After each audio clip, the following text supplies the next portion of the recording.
All right, hi again. So in a recent blog post that I put out, I spent some time talking about Thomas Hanna, who is the creator of a methodology called somatics, or sometimes called Hanna somatics. And in that post, I talk about kind of his history and his relationship to the body and movement. But what's important is why that work is useful for both Zen training and especially Hatha development. And from my lens, one of the key factors here that makes it useful for both of those things is the way that he addresses habituated tension and the way that we're carrying tension around and we don't even know we're doing it because it becomes our normal, right? And so we lose contact or lose awareness of the way that it's not normal or doesn't have to be our normal, okay? One of the tools that he uses is something called a pandiculation. And this tool or technique is really important in some subtle ways, and I want to take a little bit of time to highlight, because this is what differentiates this work from other types of movement therapy and things that you might have typically experienced, like in a physical therapy session or a yoga stretching class, other ways of teaching how to release tension. So a pandiculation is really, if I boil it down, two phases. Phase one is the contraction. And that's really important because we're taking something that is a habit, kind of on standby, turned on ever so slightly, and now we're making it a choice. We're using a part of our brain called our sensory motor cortex, and we're saying, all right, cortex, do it on purpose. That means that learning part of our brain is engaged. So we turn it on purpose.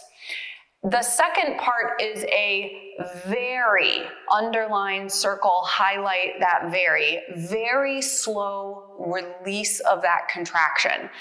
And what that does is it requires our sensory motor cortex to now control the process of change in tension, or what I would actually call tone. The reduction in tone requires our brain to control that.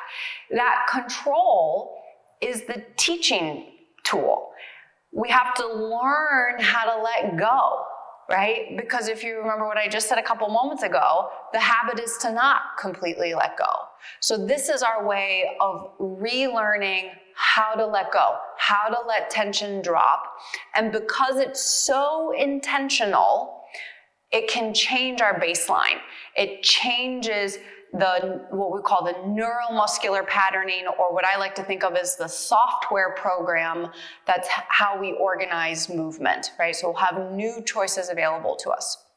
So what I want to do is introduce a simple exercise that isn't directly related to breathing, but is a really common area where a lot of people hold tension. And when we're tense here, it can impact our breath, but it's not a primary muscle of respiration.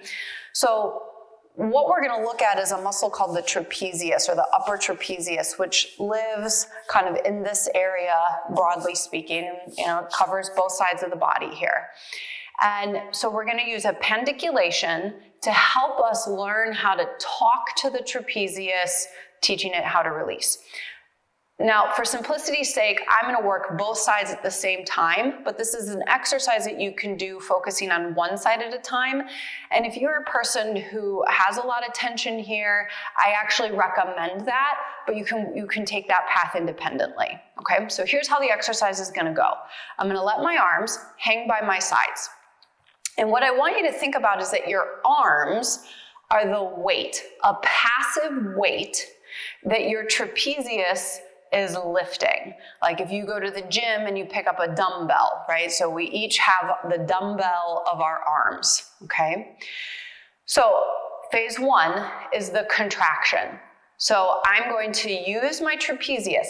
What matters is that I can feel it, right? So I'm turning this muscle on and I can feel it getting denser, thicker, shorter, tighter, right? There's a lot of ways you might relate to this, but you gotta feel it. So you have to go slow enough to feel it, okay? Now I'm gonna pause. Notice my arms are still relaxed. I'm not using them to lift my shoulders. My trapezius is doing the lifting. I can feel the tension. I'm gonna call this 100% contracted, whether it is or not, okay? Now I'm gonna use my brain, my awareness, to gradually reduce that degree of contraction. Now, what's really important is as I get to the bottom, close to the bottom, that's where the habit really lives. Most of us are not walking around with 80% tension. We're walking around with like 7%. So down through here, when I think I'm done, I'm just gonna keep hanging on, keep studying it, keep noticing. And I'm getting close, but I'm not gonna rush it. And so somewhere right around here, I'm finally released, okay? So I really took my time with that.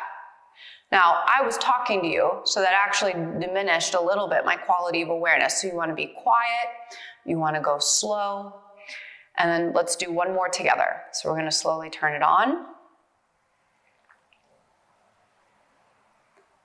Feeling, feeling, feeling. And now slowly, like, could you be fascinated by this? What is it to let go? Where is 0% contracted?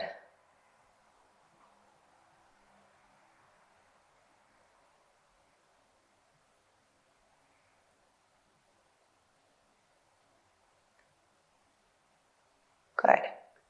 Okay. Now just want to notice, even after just doing a couple of those, what's changed? Something has. I feel like my chest is a bit wider, my shoulders feel lower, the angle here feels like it's different. Now, I could definitely benefit from doing more of those, but I've already started the process of learning. It's a learning, it's a remembering that we have the choice to let go. So I encourage you to play with this on your own. The number of repetitions is less important than the quality of awareness that you're bringing to it and the way that you're focusing in on the movement. So 2 repetitions with profound awareness is better than 10 that you're just doing on repeat, okay? So take your time, go slow, happy pandiculating.